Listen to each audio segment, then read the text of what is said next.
Jotoni bagai nango reng jotoni bagai nango samung oslogano beskango tonei tangslo dharmanagara DYFITYF kethawi himbotogreli khlai khaduma phonoklaikha 3 September talni chiba salmari tangsalo Dharmanagoni kereng thayo himbotogreli khlai taisa habanago phai pailekha himbotogreli tai arano khadumabo phonoklaikha kothumlaye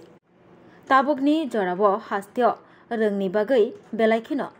Jengzalo klaijak rong srengnai abokaribo hasteo korei samung bangai tongkha bekar sikla sikliro bekar rokni jengjal yakagai rejagya ajibungni lamphunok jagya o koksil chamung silei hasteni kereng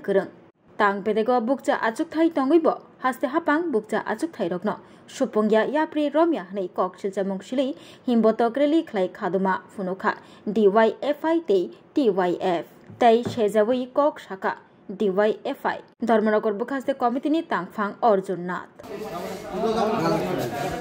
সাংবাদিক বন্ধুদের অভিনন্দন জানাই আমরা ভারতের গণতান্ত্রিক যুব federation এবং ত্রিপুরা উপজাতি যুব ফেডারেশন এই দুইটি গণসংগঠনের আহ্বানে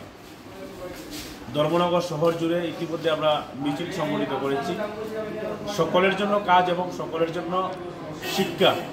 এই দাবিতেই আমাদের আজকের এই মিছিল আমরা লক্ষ্য করছি এই সময়ে আমাদের রাজ্যে বিভিন্ন যে দপ্তর রয়েছে এডুকেশন হেলথ এগ্রিকালচার সহ বিভিন্ন দপ্তরে হাজার শূন্যপদ কিন্তু নিয়োগ হচ্ছে না এই রাজ্যে বর্তমান সরকার ওনারা বলেছিল যে সব বেকারের হাতে কাজ হবে সব বেকাররা কাজ পাবে সেই প্রতিশ্রুতি দিয়েছিল 2018 সালে বিধানসভা নির্বাচনের পূর্বে বলেছিল বছরে 50,000 বেকারের চাকরি হবে আজকে আমরা 7.5 বছর অতিক্রান্ত এই রাজ্যে চলছে বিজেপির শাসন আমরা ভারতের গণতান্ত্রিক যুব ফেডারেশন আমরা লক্ষ্য করতে পারছি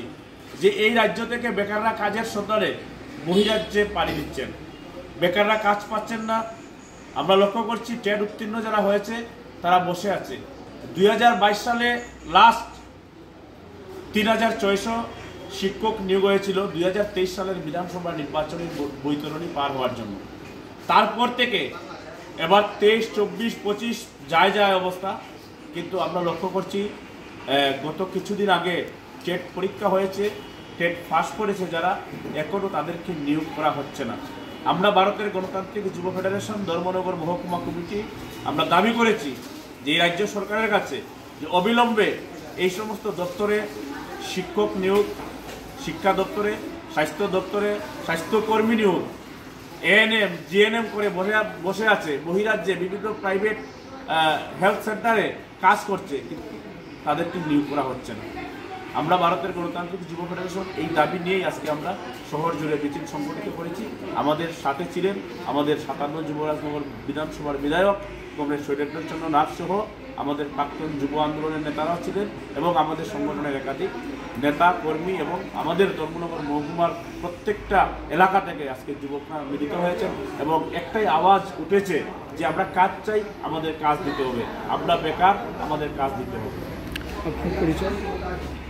আপনার পরিচয়টা আমার নাম অর্জুন নাথ আমি ভারতের গণতান্ত্রিক যুব ফেডারেশন ধর্মনগর মহকুমা কমিটির সম্পাদক